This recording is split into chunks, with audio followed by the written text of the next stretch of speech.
Hey guys, I'm here with Jack from World's Socionics Society. Jack, would you like to introduce yourself? Hi everyone, I'm Jack from World Socionics Society. I'm basically head of a sort of like an international Facebook group which I started up about 4 years ago. The main idea is basically to get people interested in socionics, a theory which not many people know about, especially not in the West. Like you ask any sort of academic, any psychologist what the MBTI is, most of them know what that is. But not a single one that I can count has ever heard of socionics as a theory. Now, what I really want to do is increase awareness of socionics as a theory, as essentially the MBTI's Jungian cousin, the big Russian cousin with all the extra stuff in it. I think it has lots of benefits, which I think it could really bring to how people approach and understand a Jungian personality type. For instance, I like the idea that it separates, first of all, being good at something, being strong versus being weak at something, versus actually valuing it, actually wanting to do it for its own sake, actually seeing it as something to be appreciated rather than something you're just forced to do by society. I mean, that's a very important distinction. I also like how it goes into every single what we call information metabolism element, like a cognitive function. It goes into all eight, but it does it in a way it's very rigorously defined. It's got good reasons for why every single thing is defined the way it is. So it's one of the barriers to it. It's a lot more complex. It's harder to understand. It takes a lot longer to get your head around it.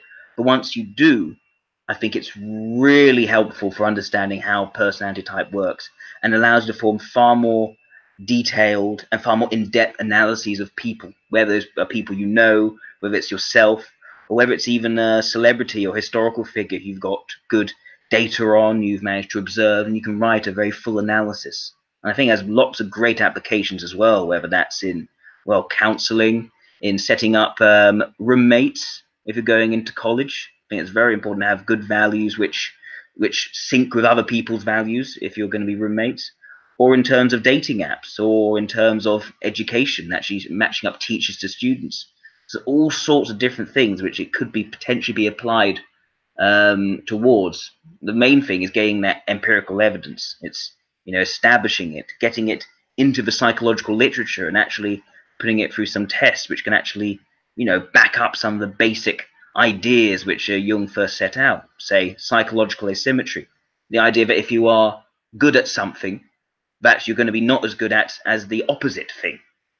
It's an important concept to establish, and I think it'd be really helpful if we could do that. Anyway, that's a bit about me. I've basically been in socionics for probably kind of 7 years now, I'd say, just over 7 years. And I started in MBTI actually. I started that. I started in MBTI. But just over 10 years, 11 years ago, I'd say. And I made the switch, as it were. So yeah. Yeah, I think, well, I mean, we kind of briefly talked about this before the interview, but I advocate for Socionics just because it is way more in depth. And Myers-Briggs seems very shallow compared to Socionics. And again, like Jack said, not many people know about Socionics. I actually first heard about Socionics from my friend Ruth, who used to be really into, I don't know if it was your Facebook group or if it was a different forum, but she used to be really involved. She's also an IEI, and INFJ and Myers-Briggs, or an IEI, an INFp and Socionics. But we kind of differ on if that actually translates over. So Jack, you're an ENTP. Yes. In both Myers-Briggs and Socionics. At least I think I am, and most people I meet agree with me as being one. Yeah. One thing to never do is simply say that how we self-type is definitely accurate, because we don't really know ourselves that well. Exactly. I mean, I always like to think that I'm like 99% sure, but there's always an error. So kind of, would you like to kind of talk about the differences between Socionics and Myers-Briggs, or basically what makes Socionics more in depth than Myers-Briggs? Okay, so I'd say probably one of the biggest broad brush differences between the two theories is that Socionics has this idea of quadras. Now, what is quadras? Quadras are values groupings. The idea is that, well, MBTI sort of prepped for this, but never really made this leap. The idea that, say, I'm an ENTP. Now, looking at cognitive functions, ENTP has extrovert intuition, introverted thinking, extroverted feeling, introverted sensation. Now, of course, that's going to mean I'm going to share the same cognitive functions with the INTP and with the ESFJ and ISFJ. Now, what Socionics does is says, right, those four you have in your stack, say, at least MBTI, we say you value those. You also have access to the other four, but you don't value them. You don't appreciate them being used. Some of them you actually rather not do at all. You even kind of try to minimize their use. Others you just use in the background, don't really draw attention to them. When it comes to those four, you do value them, you do appreciate them. So when it comes to actually having relationships with other people, when it comes to actually finding people you're most likely to gel with, it makes sense to say these are people who share the same values, the same cognitive functions, as it were.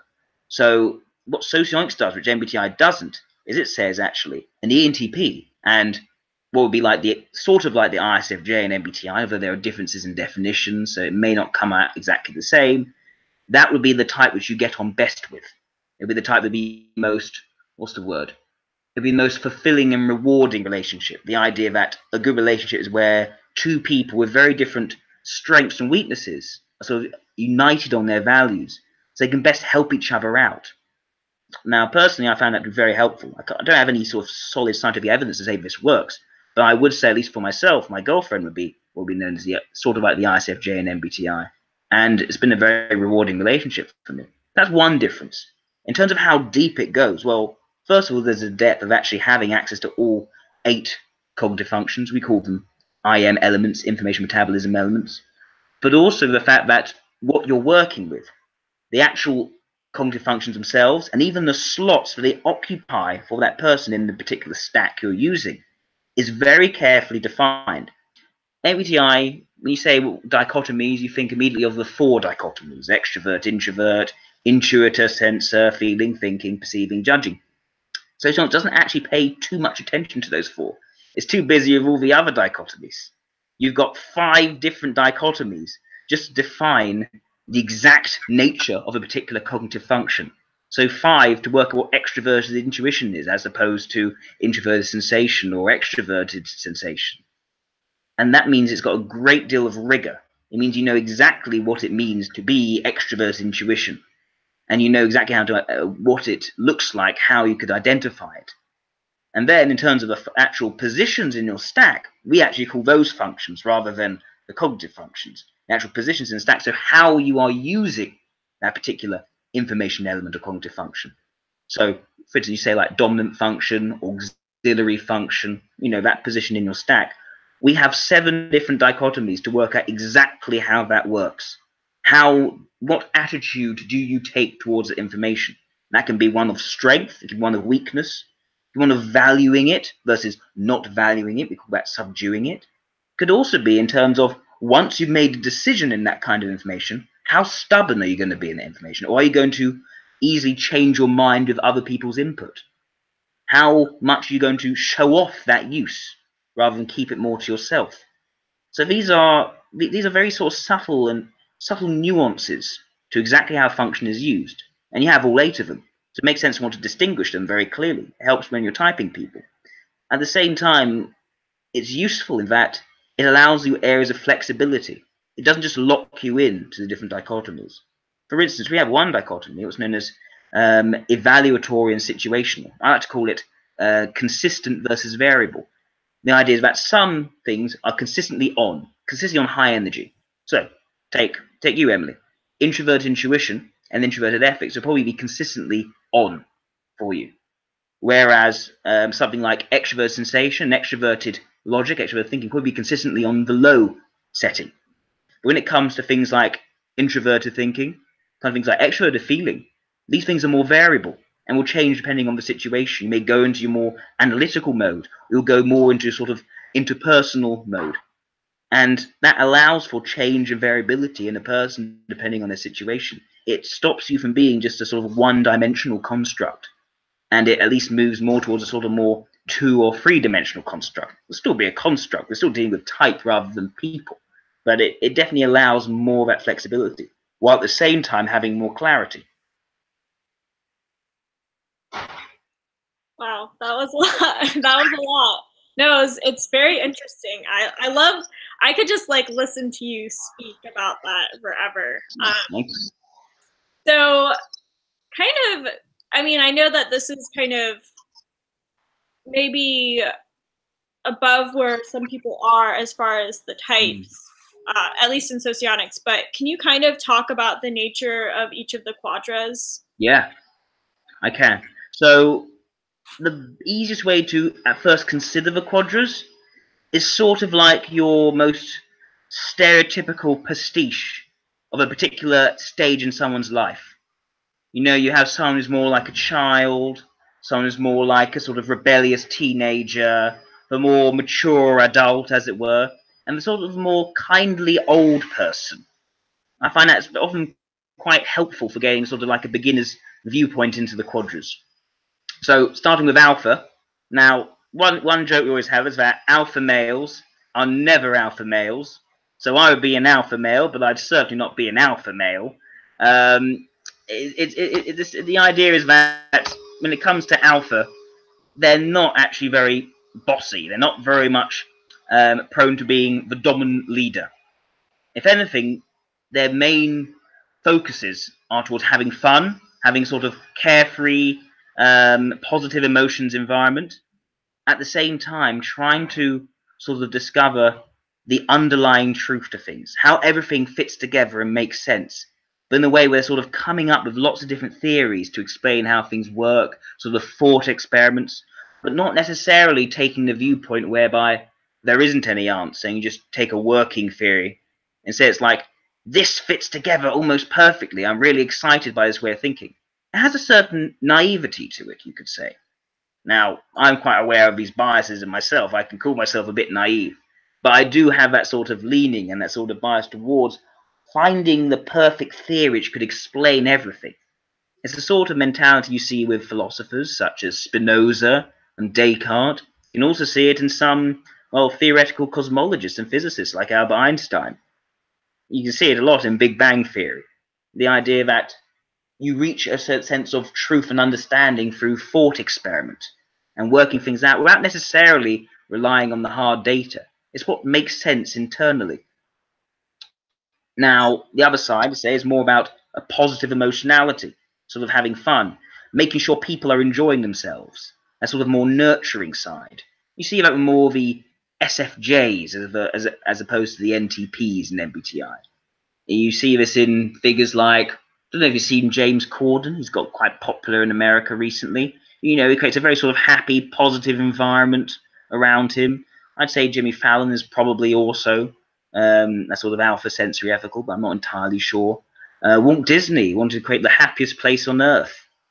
Very much what we'd call the ESFJ, the ESE. So it'll be the main aspects of alpha. Let's say quite childlike. Now, moving towards beta, it gets quite different. Yeah? Sorry. I just want to, just for people that are confused, maybe start off with what, I mean, you kind of said it, but what the quadras consist of in yes. MBTI terms, I guess. Okay. So you could say that the alpha quadra has NE, TI, FESI, extrovert intuition and introverted thinking put together, and also extroverted feeling and introverted sensation put together. So these are the types which value, one, the idea that possibilities also exist in certain structures, exist in certain frameworks and models. I mean, you could explore your understanding through thinking up different frameworks and models. And then extroverted feeling, introverted sensation. So the idea that emotions that are expressed should be actually quite positive and quite good and nice and warming quality. It's very open and accepting with the extrovert intuition having an effect there.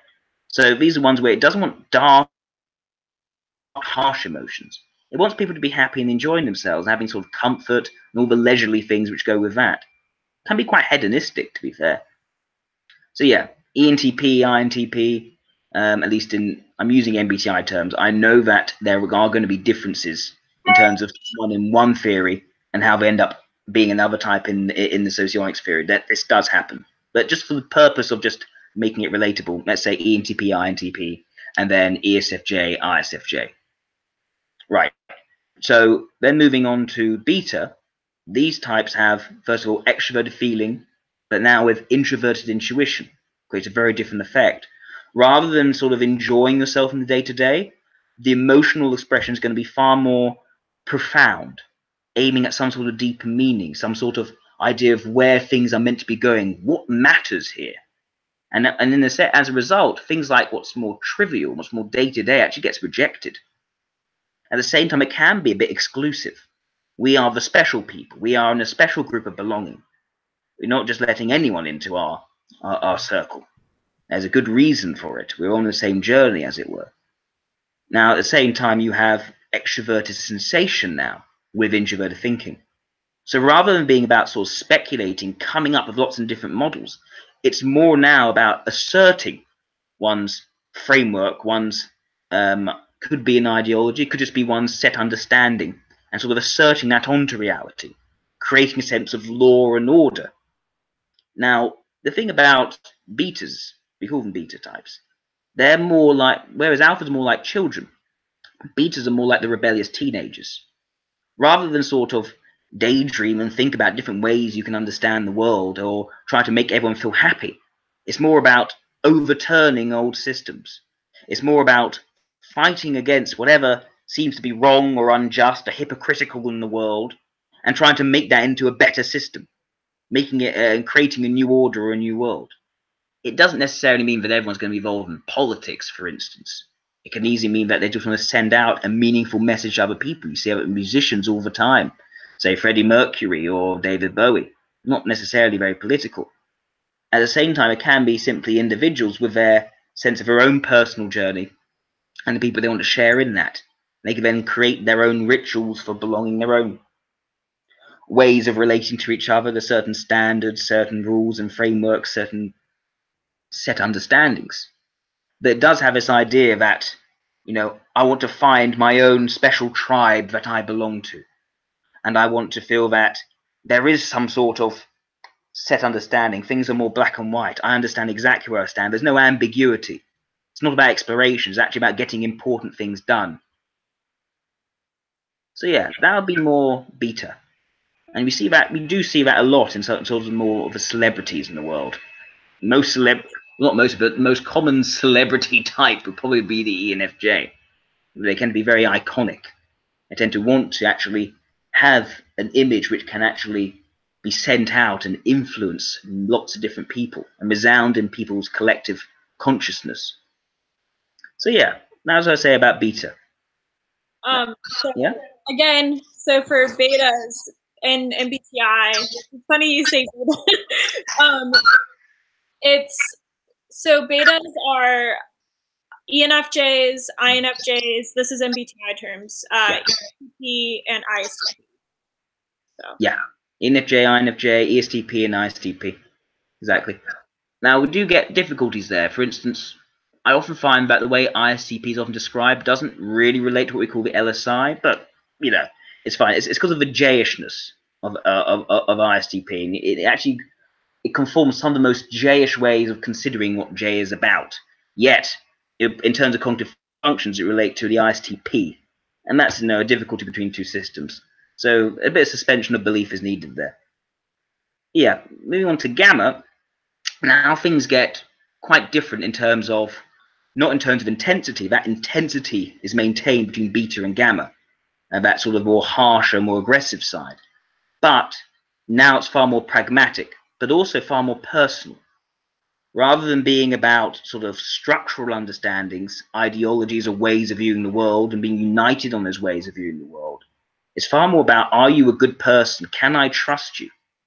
So looking at the cognitive functions of gamma, you have extroverted thinking now with introverted intuition. And you have extroverted sensation with introverted feeling.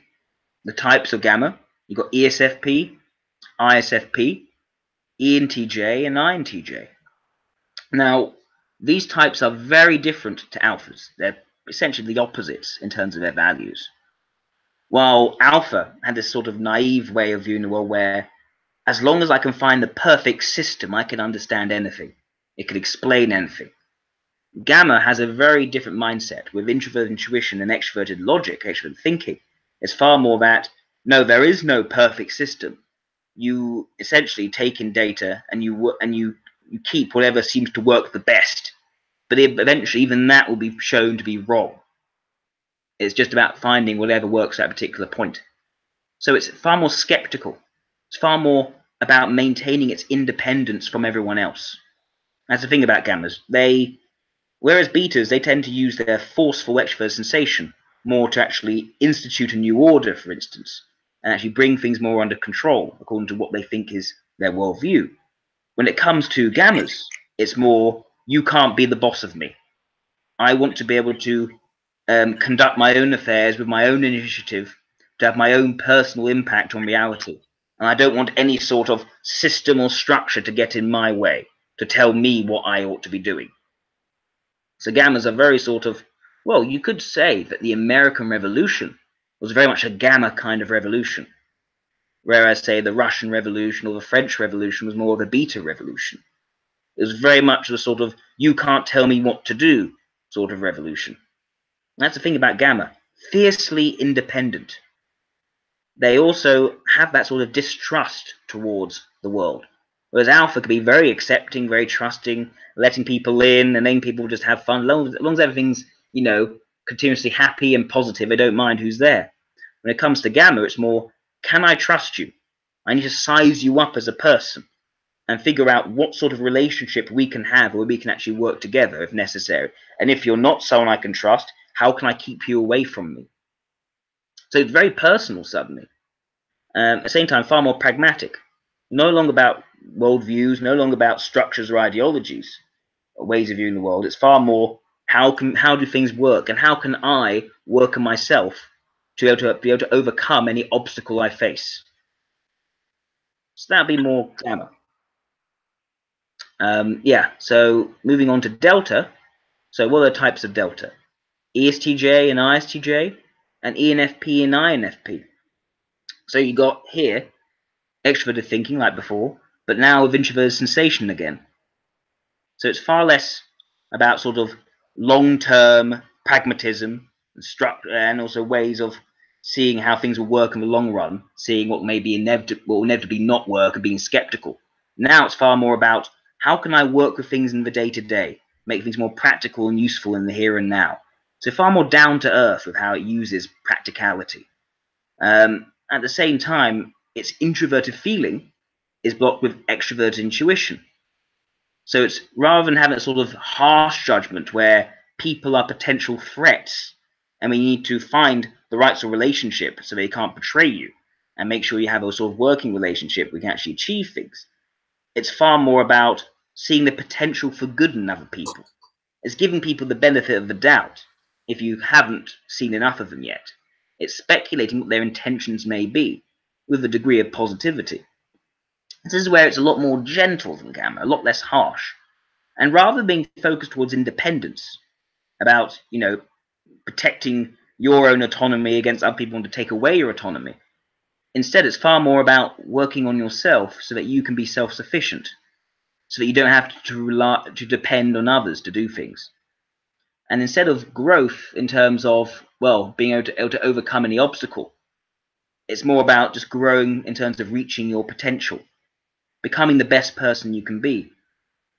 Deltas tend to be quite sort of gentle, more likely to give you the benefit of the doubt and things, while at the same time, they're almost continually disappointed in people, and often even disappointed in themselves, because they hold themselves to such high standards of what they could be, how they can develop, how they can do the best job they can in whatever they do, and they often end up falling short.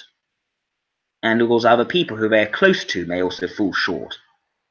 So it's often more of an internal struggle for a delta, whereas it takes, say, a beta, it's very much an external struggle, a struggle with the world around them. This is why you often find very few deltas who are celebrities, who are famous. You can find a few, but they have very sort of quirky, very individualist careers, as it were. We're looking quite recently at, I think his name is Scott Bradley, and what he does is he does different covers of and different mix-ups of different musical styles. Does a different thing every single week. Now, it's very sort of, it's not necessarily the most marketable approach. It's not necessarily targeted towards large audiences, but it is sort of entertainment, people doing what they find enjoyable whilst trying out different styles in a very sort of experimental, very practical way. That will fit Delta. It's not going to be mainstream. It's going to be quite sort of niche. You find other Deltas who achieve fame through their particular mastery of a particular skill, but never actually looking for the fame itself, like Burt Rutan, who sort of designed spacecraft. Or even those deltas you do end up in politics, they're not the ones you tend to remember so clearly. Like, we may probably remember Ronald Reagan for centuries to come, but when it comes to someone like George Bush Sr., he'll come across as being more of a sort of dry, managerial sort of role, less exciting, more delta-ish. So yeah, those would be the different quadras. And we have this interesting idea in socionics that essentially each quadra sort of prepares the way for the one that comes after, almost like a cycle. That alphas start the cycle by sort of thinking up new ideas, new ways of conceiving and framing the world. Betas then actually take some of these ideas and they try to actually, well, solidify them into plans of action and then try to change the world in some way. Then you take the gammas, the continual skeptics, who then look back on what was instituted and say, actually, these things don't work so well. These things are actually rather dumb looking into the long run. And we're going to see if we can sort of, cut back on some things which don't make sense anymore. Some gammas can be very opportunistic and pragmatic with no sense of sort of keeping the old sacred cows, as it were. And then you get to delta, where essentially now things have sort of been fixed and made to work pragmatically rather than just ideologically. They're trying to focus more on sort of personal growth based on it. And how can we take ourselves as individuals and sort of make good life quality out of this? Make the day-to-day systems work nicely and work better for all people and work on ourselves.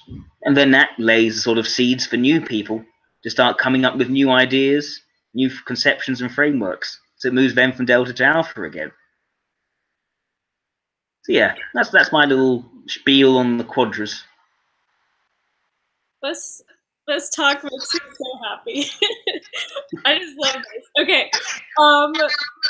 Would you like to go into the type relations? Yes. Okay. I should begin by saying that although intertype relations, at least in theory, is a very big bonus which Socionics adds, which MBTI doesn't really go into. I know MBTI does, at least since Keirsey has talked about how sensors shouldn't be with intuitors so much, and that's led to certain problems.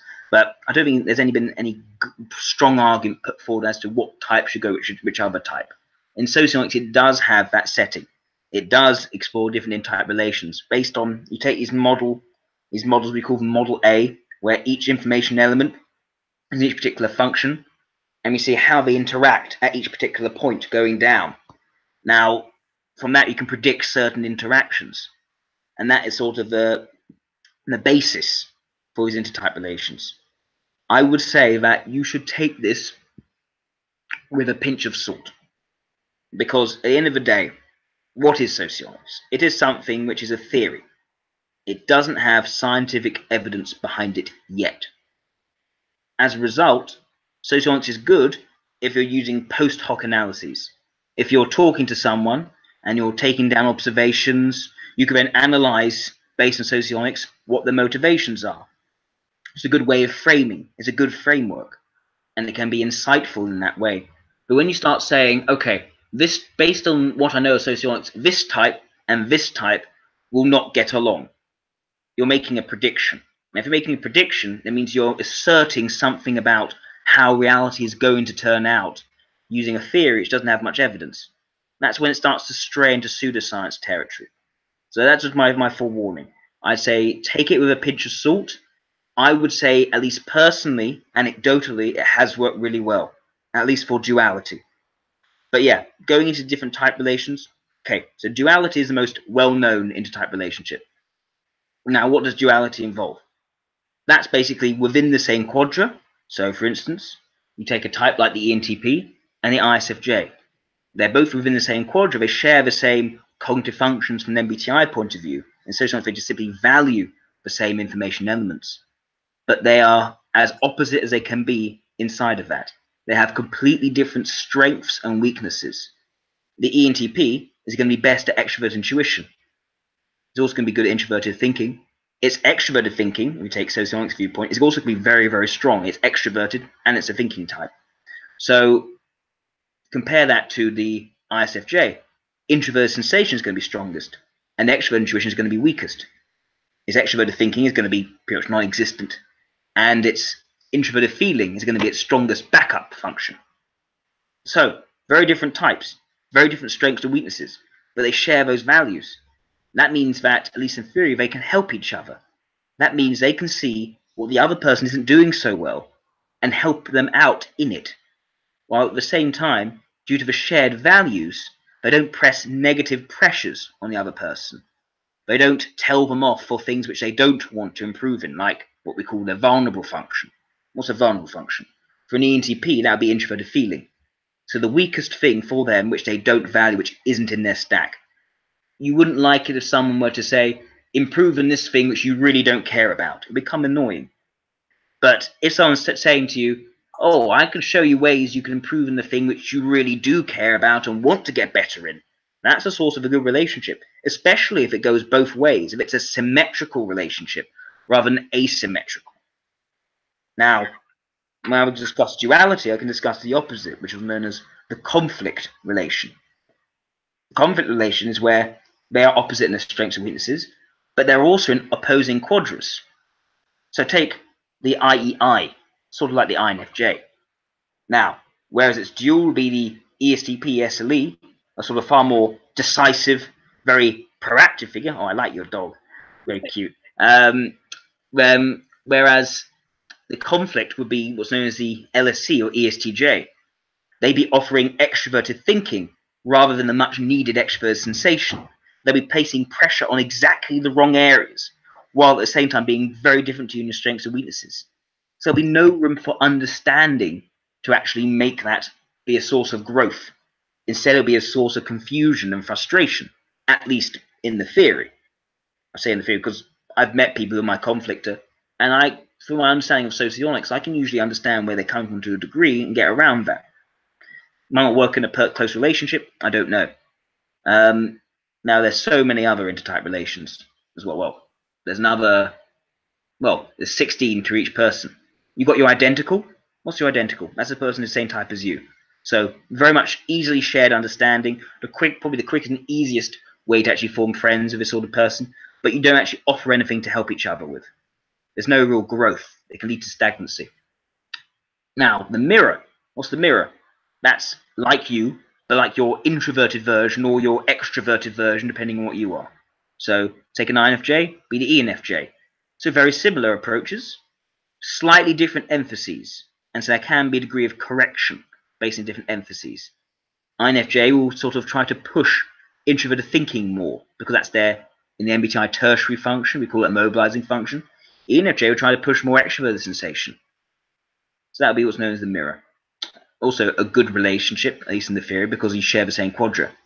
Activator is the other one within the same quadra. So the one which is same to you in terms of extroversion, introversion, but different to you in your strengths and weaknesses. So take the INFJ, will correspond to the ISTP.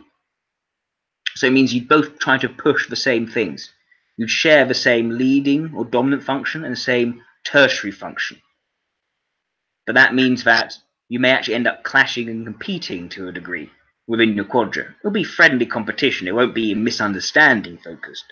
But in terms of having the best sort of intersection of the gears, as it were, for a personality relation, it's good if you're not pushing the same things and you're actually trying to give way where they're pushing and vice versa. This goes into sort of functions like what we call the stubborn and flexible functions. But yeah, those are a few of the type relations. Do you want me to go through all of them? Yeah, go ahead. Okay, right. So I covered identity, I covered duality, activation, and mirroring. I also looked a bit at conflict. So let's look at some of the others in the opposite quadrant. So you've got conflict. You've also got quasi-identical. That's the type which is going to look a lot like you, got the same exact same strength as you, but completely different values. So there'll often be maybe misunderstanding, difficulty working on the same project, so you have different ideas in terms of how that project should be done. And what the other person will offer will seem counterintuitive to you. So take an INFJ with an INFp. Maybe just switching around the P and the J would be a good way to work it out. So very counterintuitive relationships there. You also got what's known as the extinguishment relation. Now this is one of the more difficult ones, because here they've got the same strengths and weaknesses as you, slightly different, because they're introverted whereas you're extroverted. But more importantly, their dominant function is the exact inverse to your dominant function. So take an INFJ, that would be with an ENFp. That means, well, you're trying to do introverted intuition, they're trying to do extroverted intuition. And so you're essentially at loggerheads on different ways of doing the same thing. For you, refining the scope of intuition, making things more meaningful and long-term, versus expanding the range of possibilities. Now, I think some people in MBTI have said that is actually the best relationship. So some would disagree. You're not actually helping each other. You're offering different ways of doing the same thing. And by offering different ways of doing the same thing, you'll disagree over doing the same thing, rather than offering complementary ways of doing different things. So in a way, it's like in some ways, almost like the opposite of the duality in that respect. You know, it's plenty of a difference with none of the help. At the same time, you may end up in the same sort of area in your career, the same sort of focuses, the same sort of interests. So this actually, you end up running into your extinguishers probably a lot more often than you do your conflictors. So yeah, finally you got what you call the superego relation. So that's someone who has, again, very different strengths to you, but still extroverted, you're extroverted, or introverted, you're introverted. So that would be like, or say INFJ would be like the ISTJ, right? So very little understanding there. Very little understanding between the types. Your energy levels will be similar. If you're both introverted, extroverted, both extroverted, and you're less likely to have that head-on severity of misunderstanding, because where you differ, say take the INFJ and the ISTJ, it won't be at loggerheads. Your leading function, your dominant function, is not going to be their vulnerable function. It's going to be their role function instead. And that means that they can reluctantly, but still to a degree, put up with what you're offering, and vice versa. So it's not as confusing and off-putting as the conflict relation, at least in theory. Well, that's actually what my sister and I are. I see. ISTJ and Myers-Briggs. Mm. And actually, that's how I was able to realize what personality she was actually through looking through the superego relationship. I mean, it took a long time and it resonated really like strongly with both of us. We were like, this makes so much sense, and it is interesting. So I'm very familiar with that relationship. What I would say though is that, in the same way that I said earlier that you need to be careful about these in-type relations, they should be taken with a pinch of salt. In this, by merit of that, do need to be careful about typing someone based on your relationships with them. I know it makes sense for an INFJ to do that, because what you're doing is you're going to introverted feeling and using that to work out your types of other people. So that would be the natural thing you try to do. But just because we haven't got that evidence, it can be risky. That's all I'd say. Well, but yeah. It's a bit different. I mean, that helped us out, but my sister. Okay, so just besides the superficial relationship, Yeah. ISTJ and Socionics, so ISTP and Socionics, ISTJ and Myers-Briggs resonated with her the most. That's important then. Yeah. Yes. No, she actually resonates very much with, and she is basically the poster child, in my opinion. But Fine. Yeah, no problem with that then. Good. Yeah, let me just have some of the more interesting ones in between in terms of in-type relations. So you've got the ones which are sort of halfway between your quadra and the opposite quadra. So one that's what's known as kindred. What's kindred? Say you're an INFJ, it'll be like INTJ, because they'll be focusing on achieving the same thing that you want to achieve. They'll share your leading function, but their creative or auxiliary function will be the opposite. So that means you'll have different ways of trying to go after the same thing. So if you both want to narrow the scope and search for more long-term meaning, which is often the case of introvert intuition, one will try to do it by sort of romanticizing it with a sense of certainty, the extroverted ethics with working with introverted logic. Whereas the INTJ will try to sort of connect or collect lots of facts in terms of predicting how it's likely to turn out and being more skeptical towards how things are going to work in the long run. You're far more functional, far less romanticized. So it may be a little bit off-putting to a degree in terms of how they do it, but it's not going to be as severe an effect as with the opposing quadra relationships. You also have the semi-dual. The semi-dual is like your dual, but instead of having instead of their creative function, auxiliary function matching your tertiary or mobilizing function, as it is in duality, which leads to sort of a perfect, very comfortable relationship, at least in theory. It can mean that you're not exactly comfortable with how they do it. To INFJ, that would be with, well, ESFP, you could say. So the ESFP is going to be, well, you're going to want someone who can actually set out to a degree quite rather clear and set explanations of things, how things fit together in a sort of structural way, a degree of certainty. ESFP is not going to give you that. They're going to give you, pragmatism every time, extroverted thinking. They don't have any introverted thinking. And they'll be expecting from you, well, they'll be expecting you for the facts, as it were. They'll expect you to be able to hold them back from rushing off after something and say, no, that's a dumb idea because of these reasons, these practical reasons, which INFJ isn't going to do, because that's extroverted thinking. So that's why it's not quite right. But you are offering introvert intuition to extrovert sensation, long-term view versus action in the here and now. So there is still benefit. It's actually a very common relationship, semi-duality, at least from what I've seen. I don't have, a census. That's what I've noticed. Yeah. So those are two. Another two would be, let me think. Yes. So let's get to benefit and no. Let's go to business relationships.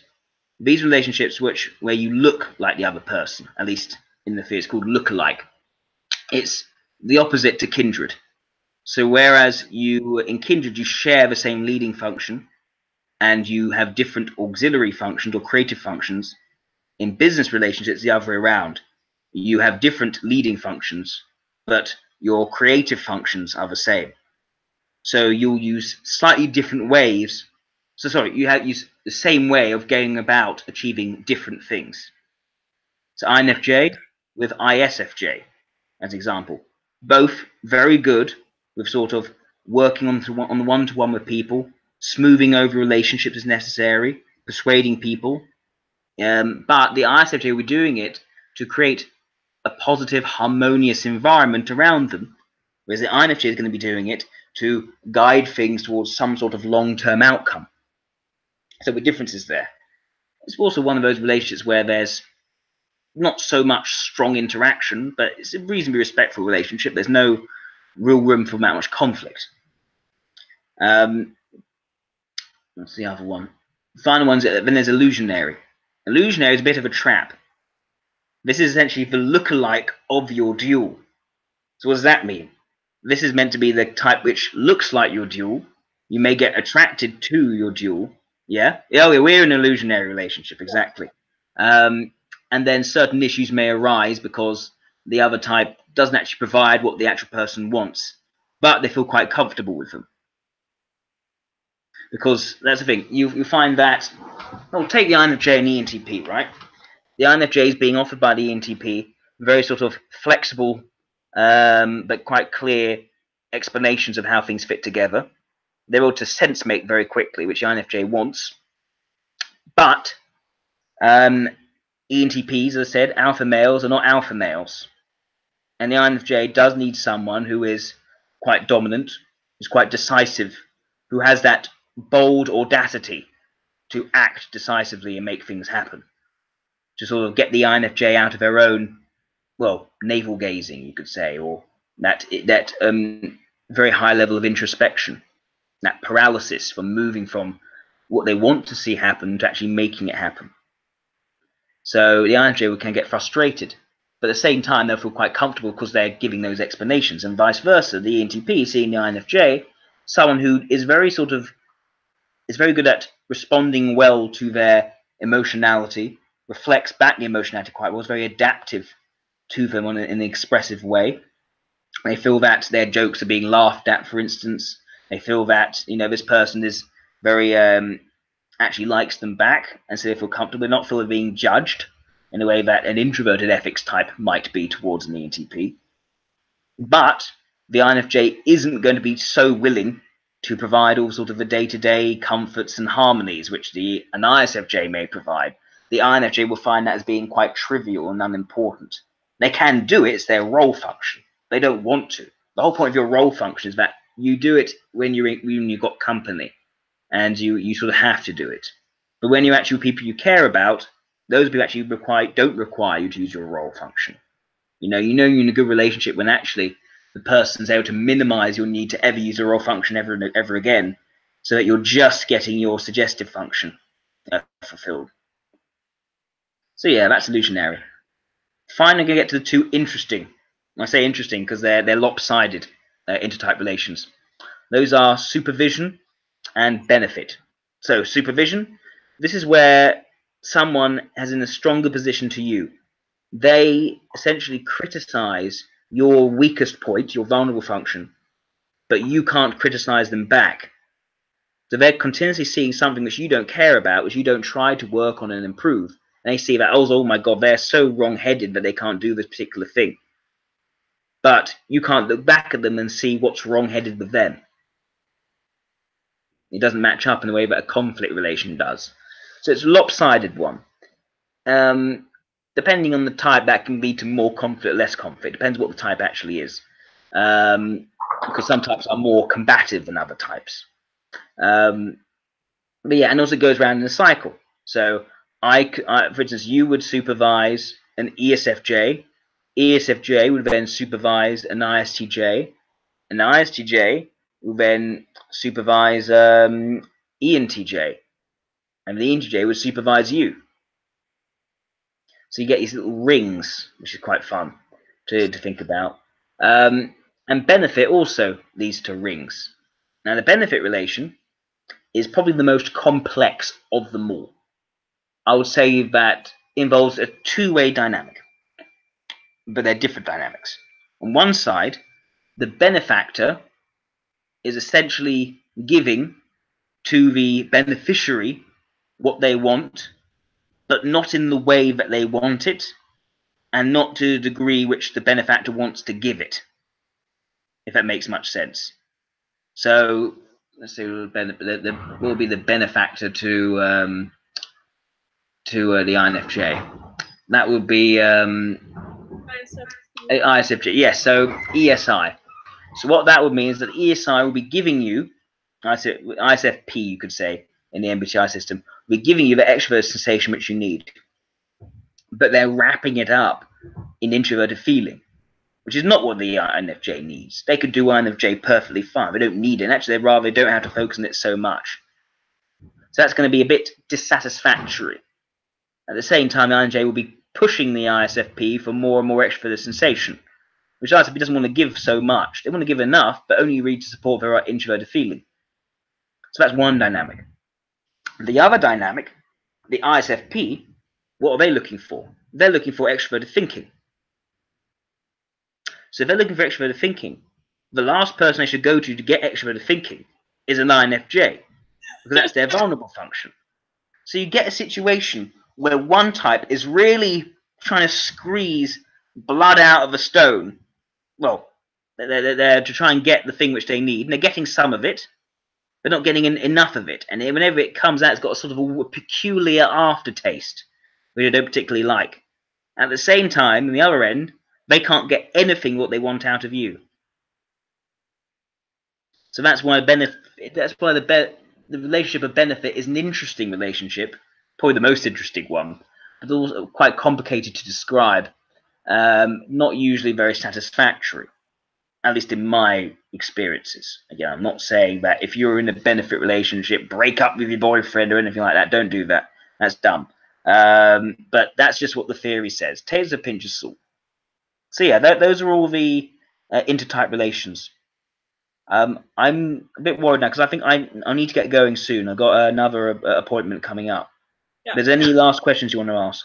No, you can look at the chat. I don't think there's really too many questions, but yeah, I mean, I feel like this has been really awesome. Thank you. I'm glad it helped. Yeah, I think people are going to really enjoy this video. So, what were you saying? One thing I should say, I got a little bit of a plug. So what I'm doing now is I'm offering Socionics lessons and also diagnostic type interviews to help people out. So those are available through my Facebook page, which I can easily provide to you, Emily, if you want to send that out. So that just in case people, because it's very hard to find someone who knows Socionics well enough to give you a reliable typing, also to teach you the theory without just severely confusing you. And I find for a lot of people, especially more ethical types, there's so much different, conflicting, contradictory information out there. It can be very hard to navigate unless you've got the right people to help you through it. So I thought these services may be helpful to people who may want it, depending on interest. Yeah, that would be awesome. Definitely, I'll provide. I feel like there's going to be quite a few people that are interested, and also check out his YouTube channel. I put that in the link in the description. Perfect. But yeah, so I hope you guys have a great day. And any last remarks before we go? No last remarks. I just look forward to having many future conversations about socionics, hopefully. I think there's a great amount of potential here for the theory, and once people take it by the horns in the way that they have for MBTI, I think it helps a lot of people. No, I agree. I think Socionics is very helpful, and I hope people really look into it. It's just, I mean, I think it was good that you prefaced a lot of things about the type relations, because I think some people get a little too caught up with that, and also you have to be very cautious going into Socionics just because there's so much information and rabbit hole. Yes, and that's rabbit hole. So okay. All right. Well, goodbye, everybody. Bye-bye.